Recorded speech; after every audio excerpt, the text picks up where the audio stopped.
So hello guys, welcome to our new video. तर आज आम्ही खूप फास्ट वॉक कंप्लीट करून जात होतो एका स्पेशल ओकेशनसाठी. तर आम्ही कारमध्ये बसलो आणि निघालो जायला. तर आज होता कॅस्परच्या मॉमचा बर्थडे.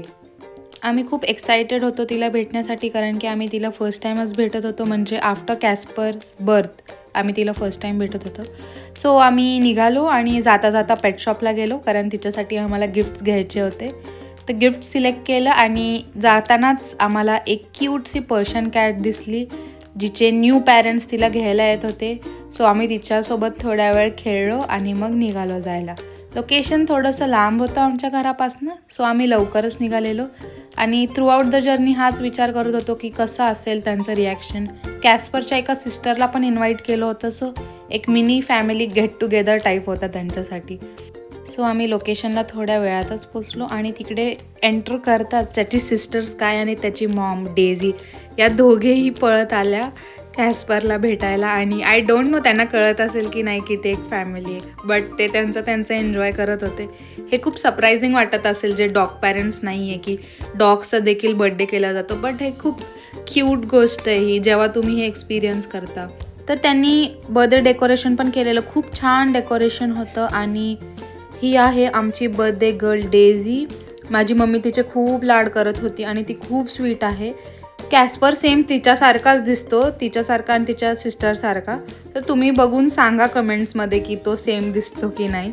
आणि आम्ही त्यांचे बिहेवियर्स पण डिस्कस करत होतो, तर त्याच्या मॉमचे आणि त्याचे बिहेवियर्स थोडेफार सेम पण आहेत. त्यांनी खूप क्यूट डॉग केक्स पण आणले होते, जे की चिकन डॉग केक्स होते. आणि या तिघांना असं झालं होतं की आम्ही कधी खाऊ. सो मग आम्ही केक कटिंग करायला घेतलं. केक कटिंगमध्ये तिची फॅमिली होती आणि तिचे सोसायटीचे फ्रेंड्स पण प्रेझेंट होते. इतकं स्वीट एन्व्हायरमेंट होतं सगळं. आणि हा तिचा 9th बर्थडे होता. आणि हे लोक केक असे खात होते जसं की ह्यांना कधी जेवणच मिळालं नाही आहे. हे लोक केकवर तुटून पडले होते. त्यांनी एक केक पण आणला होता ज्याच्यावर वेलकम कॅस्पर असं मेन्शन केलं होतं.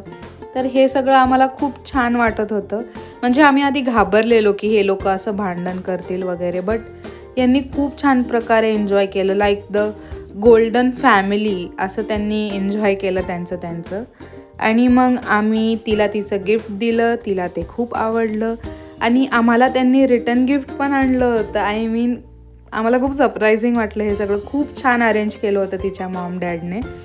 कॅस्पर त्याच्याच झोनमध्ये होता म्हणून तो ते ॲक्सेप्ट करत नव्हता. बाकी सगळे त्यांचे गिफ्ट घेऊन बसले होते एकदम खेळायला. स्काय तर गिफ्ट आणून सगळ्यांना दाखवत होती आणि डेझीला देखील तिचं रिटर्न गिफ्ट खूप आवडलं होतं. हे बघा ती कशी बसली होती त्याला घेऊन, खूप क्यूट बसली होती ती.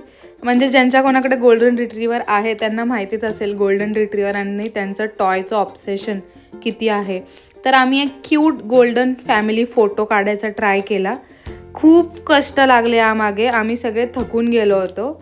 बट एक छानसा फोटो आला त्यांचा फायनली. परफेक्ट नव्हता पण छान आला, हे बघा. आणि सेलिब्रेशन वगैरे करून आम्ही मग निघालो घरी यायला. आणि आम्ही खूप मिस करणार आहे डेझी आणि स्कायला. And see you soon girls, bye. And thank you everyone for watching the video. See you in the next video. Bye guys.